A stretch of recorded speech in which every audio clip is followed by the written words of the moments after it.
जय माता दी। आप देख रहे हैं धर्म शिक्षा। आज के इस वीडियो में मैं आपको बताने वाला हूं वट सावित्री का व्रत जो कि शुक्रवार यानी कि 22 मई 2020 को है। तो उस व्रत के लिए, उस पूजा के लिए हमें किन किन चीज़ों की उस दिन आवश्यकता होती है, वो चीज़ें मैं आपको A to Z इस वीडियो में बताने वाला हूँ। अभी सही कॉपी और कलम ले लीजिए, एक एक चीज़ें नोट कर लीजिए, इनमें से टिक कर लीजिए क्या क्या चीज़ आपके यहाँ पहले से है और क्या क्या चीज़ें आपको खरीदनी होगी।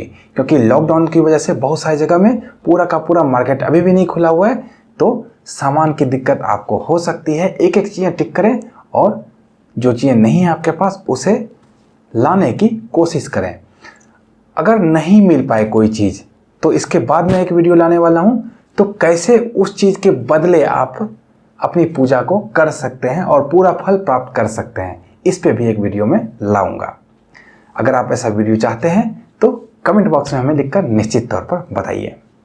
तो आइए जानते हैं वट सावित्री की पूजा के लिए हमें किन किन चीज़ों की जरूरत पड़ने वाली है। मुझे उम्मीद है अभी तक आपने अपनी कॉपी और कलम निकाल ली होगी, तो लिखना स्टार्ट कीजिए।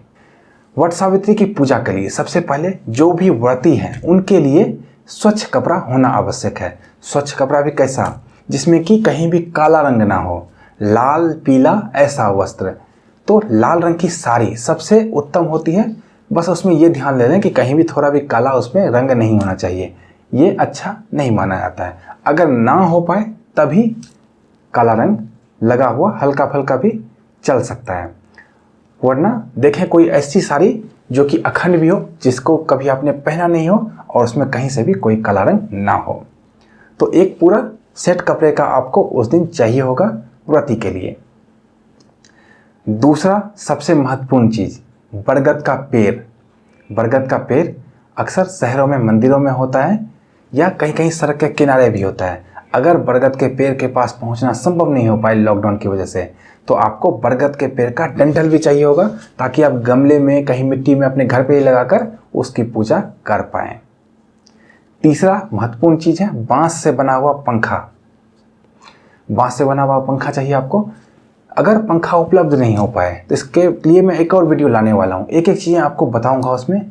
अगर एक चीज़ उपलब्ध ना हो पाए तो उसके बदले क्या उपयोग आप कर सकते हैं। फिलहाल आप लिखिए बांस का पंखा। उसके बाद आप लिखिए बरगद के पेड़ पे लपेटने के लिए आपको धागा चाहिए होगा। धागा कैसा चाहिए होता है, कच्चा धागा चाहिए होता है और लाल रंग का भी धागा होना चाहिए। तो ऐसे में मौली का धागा जो होता है वो उत्तम होता है, लिख लीजिए मौली, बरगद के पेड़ पे लपेटने के लिए।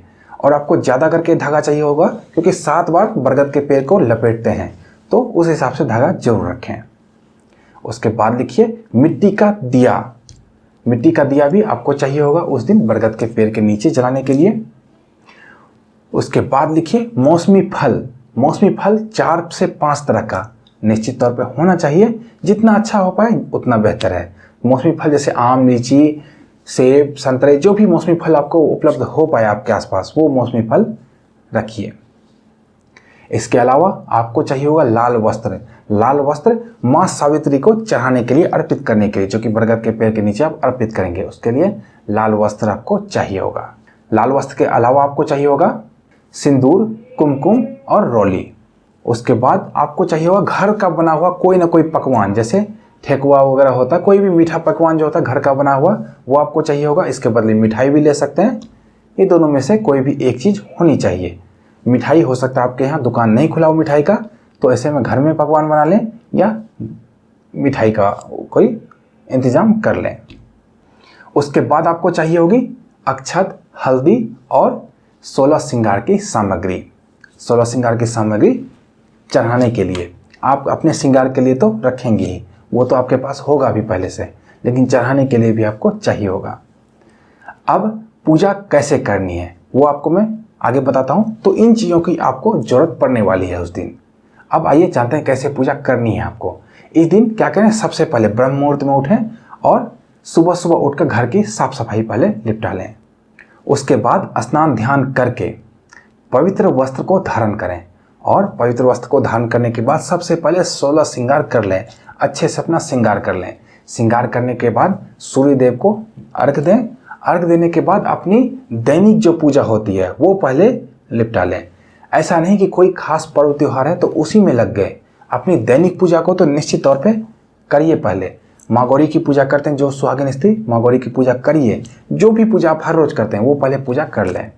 उसके बाद एक बांस की टोकरी लें, उसमें जितना भी ये पूजा का सामान बताया मैंने अच्छे से अरेंज करके रख लें। एक चीज़ की आपको और ज़रूरत पड़ेगी, एक पीतल के लोटे में जल भरकर एक दिन पहले ही रख दें। ये जल की आपको ज़रूरत होगी पूजा करने के लिए। ये मैं बताना भूल गया था, क्योंकि पीतल का लोटा हर घर में होता ही है, तो आपको ज़रूरत नहीं पड़ती पीतल का लोटा लाने की। पीतल के लोटे में जल भरकर एक दिन पहले ही रख दें। तो ये जल भरा हुआ लोटा, इसमें थोड़ा गंगा जल भी डाल सकते हैं, और सारा सामान, जितना भी सामान मैंने पूजा का बताया, वो सभी एक बांस की टोकरी में अरेंज कर लें, क्योंकि बांस बहुत ही शुभ माना जाता है, स्वच्छ माना जाता है। तो बांस की टोकरी में सब कुछ अरेंज कर लें और नज़दीक में किसी बरगद के पेड़ के पास, और जैसा कि मैंने बताया आपको, अगर अपने घर पे ही आपने टहनी लगा ली है तो टहनी के पास पहुंच जाएं और पूजा की शुरुआत सबसे पहले जल अभिषेक करने से करें। पहले बरगद के पेड़ पे थोड़ा जल अर्पित करें, उसके बाद माँ सावित्री को वस्त्र और 16 श्रृंगार की सामग्री जो मैंने आपको लिखाई थी वो अर्पित करें। उसके बाद फल फूल पूरी पकवान सभी कुछ बरगद के पेड़ के नीचे जड़ के पास अर्पित करें, और बरगद के पेड़ को इस तरह से पंखा झेलें। उसके बाद रोली लें, रोली से एक बार बांध दें बरगद के पेड़ को, और 7 बार उसकी परिक्रमा कर लें। हर बार परिक्रमा करने के बाद इस तरह प्रणाम करें और थोड़ा जल अर्पित करें, परिक्रमा करें, प्रणाम करें, थोड़ा जल अर्पित करें, परिक्रमा करें, थोड़ा जल अर्पित करें, प्रणाम करें। इस तरह से 7 बार आपको करनी है परिक्रमा बरगद के पेड़ की, और 7 बार वो कच्चा धागा, जो रोली का धागा है, वो लपेटना भी है, चाहे आप जिस तरह के बरगद के पेड़ के पास है उस तरह। उसके बाद बरगद के पेड़ को दंडवत प्रणाम करें और बरगद के पेड़ से इस तरह गले मिलें, जिस तरह से किसी व्यक्ति से गले मिलते हैं लोग, उस तरह से बरगद के पेड़ से गले मिलें और पंखा झेलें बरगद के पेड़ को। और उसके बाद कथा जरूर सुने, वट सावित्री की कथा जरूर सुने। कथा मैंने सुनाया हुआ है, डिस्क्रिप्शन में लिंक में दे रहा हूँ, वहाँ पे जाके कथा निश्चित तौर पे सुनिए उस दिन। उसके बाद जिस पंडित जी से भी आपने कथा सुनी है उनको दक्षिणा जितनी भी राशि हो पाए उतनी जरूर दें। बिना दक्षिणा के कथा सुनने का कोई प्रभाव नहीं पड़ता है, तो जरूर कथा सुनने के बाद दक्षिणा अर्पित करें। अब अपने घर पे आ जाएं और सबसे पहले पति का पैर धोएं, चरण धोएं। जो जल बचा हुआ था पूजा का उसी जल से पति के पहले चरण धो लें। उसके बाद पति को पंखा झेलें और पति से एक बार गले मिल लें। गले मिलने के बाद जो पूजा का प्रसाद था वो प्रसाद पहले ग्रहण करें। उसके बाद उस दिन नमक नहीं खाने का विधान है। कुछ कुछ लोग पूरा ही व्रत करते हैं, निर्जला व्रत करते हैं। कुछ लोग खीर वगैरह खाते हैं, मीठा चीज़ खाते हैं। कुछ लोग सिर्फ फल खाते हैं।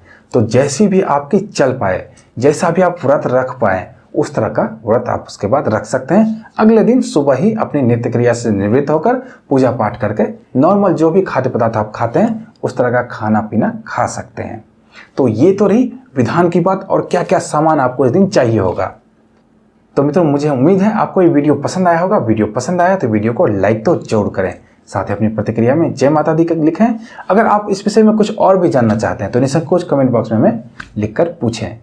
तो मिलते हैं इसी तरह की अन्य ज्ञानवर्धक वीडियो के साथ। तो देखते रहिए धर्म शिक्षा। जय माता दी।